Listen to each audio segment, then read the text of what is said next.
देखा था क्या, प्रकाश क्या है? कौन सी तरंग है प्रकाश? अनुप्रस्थ तरंग। समझ गए? तो इन सब के बारे में जानेंगे कि आखिर प्रकाश का हम प्रयोग कहाँ करते हैं। गामा किरण, तो गामा किरण की खोज किसने किया था? ये किया था बैकुलर ने। किसने किया था? बैकुलर ने। बैकुलर ने गामा किरण की खोज भी किया और इसने रेडियो एक्टिविटी की भी खोज किया। ठीक है, किसका खोज किया? समझ आ गया? तो गामा किरण की खोज किसने किया? बैकुलर ने। और इन्होंने ही क्या किया था? रेडियो एक्टिविटी की भी खोज किया था। गामा किरण और रेडियो एक्टिविटी लिख लो। और रेडियो एक्टिविटी,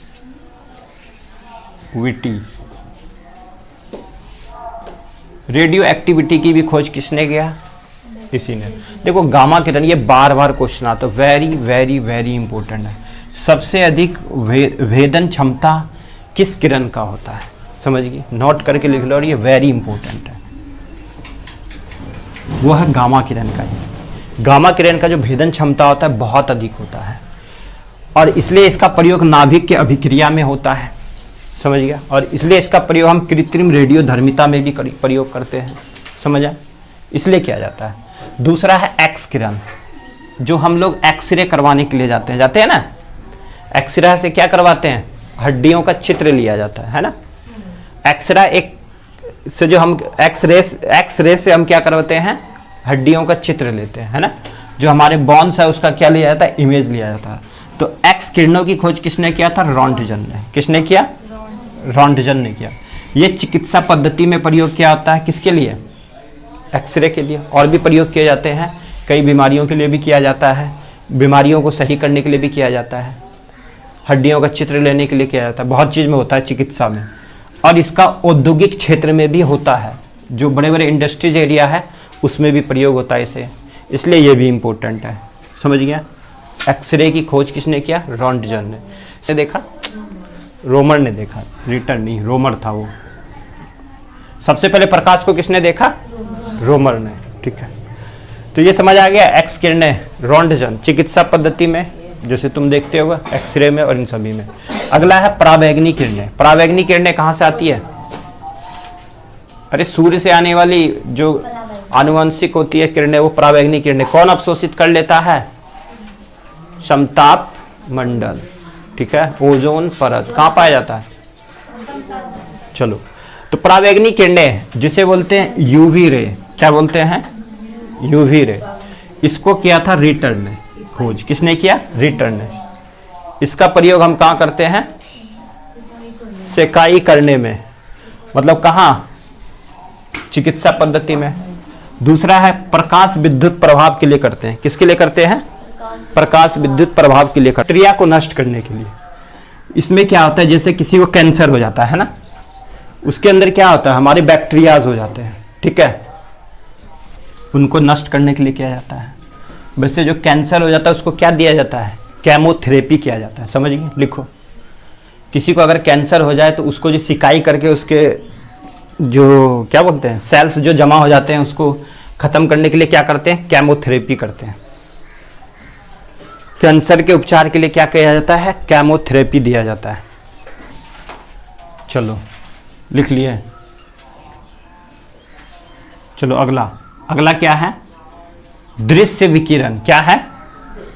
दृश्य मतलब विजिबल, विजिबल मतलब दिखाई देना, है ना। विजिबल मतलब दिखाई देना। तो विजिबल रेडिएशन क्या है? दृश्य विकिरण की खोज किसने किया था? न्यूटन ने। किसने किया था? आइजैक न्यूटन ने खोज किया था दृश्य विकिरण, इनकी विजिबल रेडिएशन। इसमें हमें वस्तुओं को दिखलाई देती है, इससे हम वस्तुओं को देखने के लिए प्रयोग करते हैं। ठीक है, दृश्य विकिरण का प्रयोग हम कहाँ करते हैं? वस्तुओं को देखने के लिए करते हैं, इसलिए इसका नाम ही है विजिबल रेडिएशन। विजिबल मतलब दिखना, विजिबल मतलब दिखना, वस्तुओं को देखने के लिए, इसी में छुपा हुआ। दृश्य मतलब देखने के लिए। ठीक है, अगला है अवरक्त विकिरण। ये बहुत बार पूछा जाता है एग्जाम में। अवरक्त विकिरण की खोज किसने किया? तो हर्शेल ने किया था। इसे बोला था इंफ्रारेड रेडिएशन। ठीक है, इसका प्रयोग किसने किया? हर्शेल ने किया।